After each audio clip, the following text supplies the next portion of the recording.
بسم اللہ الرحمن الرحیم المال والبنون زینت الحیات الدنیا صلوات پر محمد اللہم صلی اللہ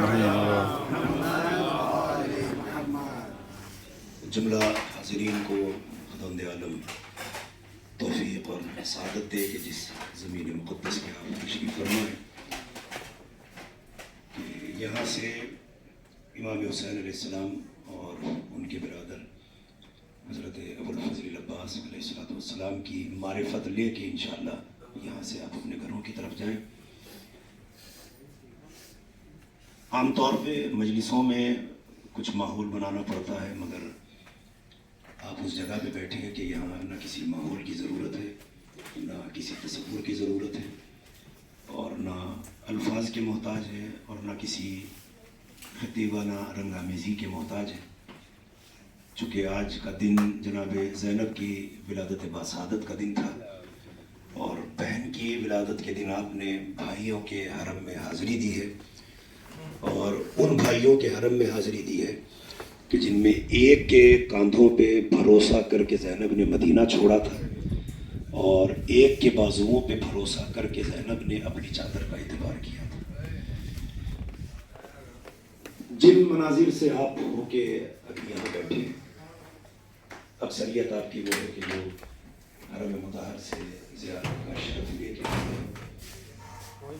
صرف اپنی آنکھوں کو بند کیجیے اور چشم تصور میں لے کے آئیے کہ آپ اس زمین مقدس پہ تھے کہ جہاں زہرا کا بیٹا 3 دن کا بھوکا بھی نہ سکے،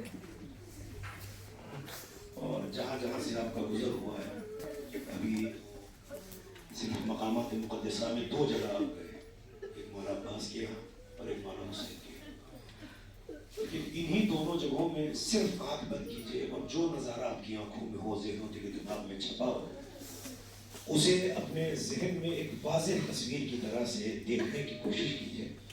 تو آپ کو محسوس ہوگا کہ کہیں غریب حسین بیٹھا ہے، کہیں امام حسین کے ہاتھوں پہ علی اصغر کا لاشا ہے، کہیں غریب اتنا غریب ہو چکا ہے کہ ایک جوان سال بیٹے کا لاشا اٹھانے میں وہ بچوں کو آواز دے رہا ہے، اے بنی ہاشم کے بچوں آؤ، حسین علی اکبر کا لاشا نہیں اٹھا سکتا۔ اور جس مقام پہ آپ ہیں، جس ہوٹل میں آپ ہیں، یہاں سے بہت زیادہ فاصلہ نہیں ہے، ذرا سا آپ یہاں سے نکلیے تو 2 مقامات آپ کو نظر آئیں گے۔ ایک وہ کہ جہاں مولا عباس کا داہنا بازو قلم ہوا، اور ایک وہ تھوڑا سا فاصلہ ہے اس کا جہاں وہ مقام ہے کہ جہاں بایاں بازو قلم ہوا۔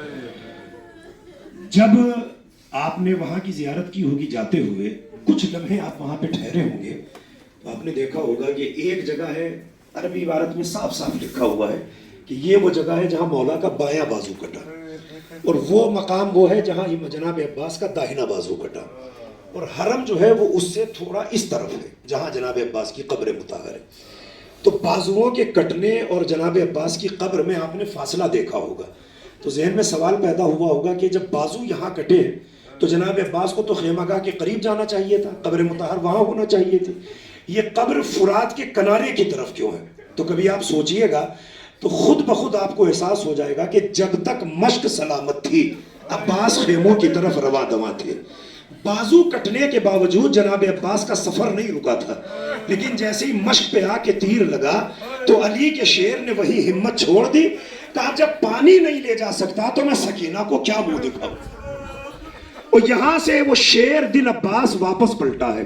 عزیزوں، میں یہ جو آیت پڑھی ہے، مجھے نہ کوئی فضائل پڑھنے ہیں، بہت اچھی طرح سے آپ رو چکے ہیں، نہ کسی تصور کی ضرورت ہے۔ جناب زینب اور جناب عباس کے رشتے کو محسوس کیجئے، انشاءاللہ پوری رات روتے رہیں گے اور جناب عباس کو پرسا دیتے رہیں گے۔ جب جناب امام حسین کے کانوں میں جناب عباس کی آواز آئی کہ آقا میں آپ کو سلام آخر کر رہا ہوں، اور زہرا کا لاڈلا بھائی کی مدد کو آیا ہے، میں اکثر ان مصائب کو پڑھتا ہوں، اور جب پڑھتا ہوں تو نہ مجھ سے برداشت ہوتا ہے، اور آج تو حالت یہ ہے کہ وہ مولا کا روضہ آپ کی آنکھوں کے سامنے ہے، تو میں سمجھتا ہوں کہ جملے مکمل کرنے کی بھی ضرورت نہیں۔ حسین عباس کی مدد کو دوڑے، ایک جگہ سے جناب امام حسین نے کچھ اٹھایا، ابا کے دامن میں چھپایا، کچھ قدم آگے بڑھے، پھر جناب امام حسین کچھ ڈھونڈ رہے تھے، اچانک لشکر یزید بولا، اے زہرا کے بیٹے کیا ڈھونڈ رہے ہو؟ آپ نے سارے مصائب سن لیے، یہ جو زہرا کا بیٹا کہا رہا. حسین نے تلاش کو چھوڑا, فرات کی جانب رخ کیا اور کہا اے عباس, جب تک تو شہید نہیں ہوا تھا کسی نے میری ماں کا نام نہیں لیا, آج تو کیا مارا گیا, اماں کا نام. اجرکم اللہ, اجرکم اللہ. یہاں سے آپ کے مولا کی غربتوں کا آغاز ہوتا ہے. دوسرا بازو اٹھایا, ابا کے دامن میں چھپایا, جناب عباس کے قریب آئے. آخری جملہ, مجلس تمام ہونے جا رہی ہے. جناب عباس کے لاش مبارک کے قریب آئے. اب ایک آدمی جو زندگی بھر امام کے سامنے احتراماً کبھی بیٹھا بھی نہ ہو, آج وہ زمین کے خاک کے اوپر لیٹا ہوا, تو جناب عباس کی قلبی کیفیت کیا ہوگی یہ ایک زندہ دل بھائی سمجھ سکتا ہے. قدموں کی آہٹ کو محسوس کیا, بے چین ہوئے مولا. اب میرا ہاتھ ہے, مجھے یہاں سے اٹھنا ہے, یہ میں نے ایک ہاتھ کا کونی کا سہارا لیا ہوا ہے, میں اٹھوں گا, یہ ہاتھ کا سہارا ایسے لوں گا, میں یہاں سے اٹھ جاؤں گا. آپ بھی ایسا ہی کریں گے جب آپ نیچے سے اٹھیں گے. اب آپ سوچئے کہ عباس کو حسین کے احترام میں کھڑے ہونا ہے, مگر بدن پہ بازو نہیں ہے, سر پہ گرز لگا ہوا ہے. معذرت کے ساتھ کہتے ہیں آقا, آج تک ایسا کبھی نہیں ہوا کہ آپ تشریف لائے ہو اور کنیز کا بیٹا بیٹھا رہا ہو. سرکار سید الشہداء نے پڑھ کے زانوں پہ حسین عباس کا سر لیا, زلفوں میں ہاتھ پھیرنا شروع کیا. چند لمحے گزرے کہ جناب امام حسین نے عباس کے ایک ارمان کو پورا کیا.